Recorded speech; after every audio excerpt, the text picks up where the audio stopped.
We live today in a world of cynicism, especially about government, and many question whether God is permitted even to be in state government. But there are a number of things that have occurred in my experience that really encourage my heart and remind me of His presence and of His power even in Jefferson City. First of all, and maybe in a more historic context, is just the Capitol building itself and the monuments that are in it and around it, and all the references that are biblical in nature and are designed both for biblical principles and principles of character. And that is a constant reminder that our civil government was always founded on the truth of the gospel, on biblical principles. But there also have been instances where I've been able to see God's hand both in preparing and protecting me and in performing the work of the state government in supernatural ways. Probably the one that may be the most memorable of my House career and happened early in that career. Speaker Catherine Hanaway was in the dais, and we were working in those final hours on the marriage amendment, which many of you remember was designed to protect and preserve marriage as we know it and as God designed it. We were down to the last few minutes. The Speaker was in the dais, and we were calling for the vote. We had gotten the bill back from the Senate. It was nearly out. We were about to run out of time. And we took the first vote on that bill, and we had to take 2 votes.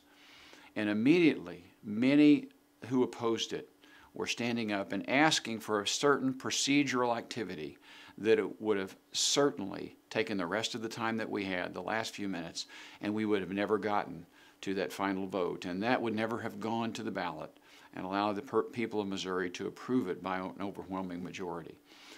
And I saw in that moment God's Spirit visited on our speaker in a way that gave her the wisdom that she needed to respond instantaneously to that challenge, to address it in a way that immediately set it aside and allowed us to take that vote with less than 2 minutes to spare and send it to the ballot where the people of Missouri put it in Missouri's Constitution. One of the first things that happened to me when I got to the Capitol was a man that I actually roomed with, a colleague, another rep, invited me to become a part of their small prayer group that met weekly in his office. There were anywhere from 3 to maybe 7 or 8 of us at a time, and we would gather each Wednesday evening, and we would pray for one another and for our families. We didn't usually pray for legislative issues. We prayed for one another. And that was such an encouragement to me the first years of my service. And then to have friends there at the Capitol that I know I can call on a minute's notice if there's legislation on the floor, if there's a problem that we have to address, and they'll either join me in my office or I can join them in one of theirs, and we can go to our knees and we can ask God and cry out to Him to come to the rescue of Missouri and Missourians. And that has been such an encouragement to me to see the many godly men that I have met and who have taught me things about God and to whom I have been able to share some of the things God has shared with me.